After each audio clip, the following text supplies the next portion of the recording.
আমাদের সকলেরই পরিবারে কোনো এক সময় নতুন একজন সন্তান আসে, কিন্তু নতুন সন্তান আসার পর কমন একটি আমাদের সমস্যা হচ্ছে মায়ের দুধ ঠিকমতো না পাওয়া।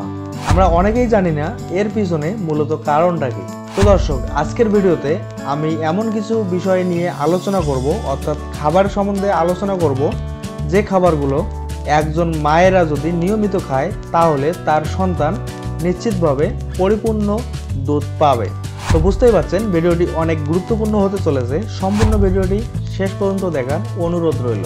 জন্মের পর থেকে শিশুর পুষ্টি, বৃদ্ধি ও বিকাশের যাবতীয় চাহিদা মায়ের দুধেই মেটানো যায়।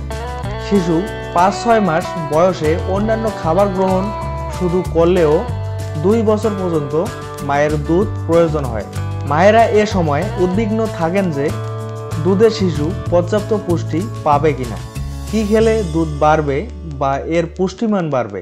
অনেকে দুধ যাতে না কমে যায় সেজন্য বেশি বেশি খাবার খেয়ে থাকেন, কিন্তু শুধু বেশি বেশি খেলে চলবে না, খেতে হবে সুষম ও পুষ্টিকর খাবার। তাই মায়ের পরিকল্পনা এমন হবে যা তার পুষ্টি যোগাবে কিন্তু অত্যাধিক ওজন বাড়বে না। এমন পরিকল্পনা কেমন হবে চলুন জেনে আসি।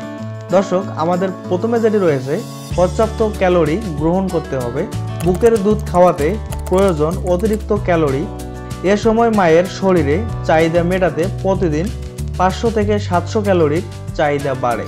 এরপরে প্রোটিন সমৃদ্ধ খাবার, চর্বিহীন মাংস, মাছ, ডিম, লেবু, বাদাম ও বীজ প্রোটিনের চমৎকার উৎস, যা স্বাস্থ্য ভালো রাখা এবং দুধ উৎপাদন উভয় ক্ষেত্রেই সাহায্য করে। এরপরে ক্যালসিয়াম সমৃদ্ধ খাবার, মা ও শিশু হাড়ের স্বাস্থ্যের জন্য পর্যাপ্ত পরিমাণে ক্যালসিয়াম দরকার।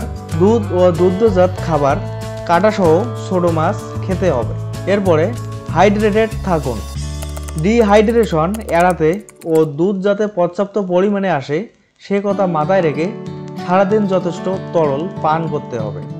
মা প্রতিদিন সন্তানকে দুধ খাওয়ানোর আগে 1 গ্লাস পানি পান করে নেবে। এরপরে যেটি রয়েছে, আয়রনের ঘাটতি রোধে আয়রন সমৃদ্ধ খাবার, যেমন চর্বিহীন মাংস, কলিজা, ডিমের কুসুম, সবজি, সবুজ শাক খেতে হবে। মা ও শিশুকে প্রতিদিন 20 মিনিট রোদে থাকতে হবে, এতে দুজনেরই ভিটামিন ডি এর চাহিদা পূরণ হবে। শেষ কথা, বুকে দুধ আসছে না বলে অনেক মা অভিযোগ করেন, কিন্তু এটা কোনো সমস্যা নয়।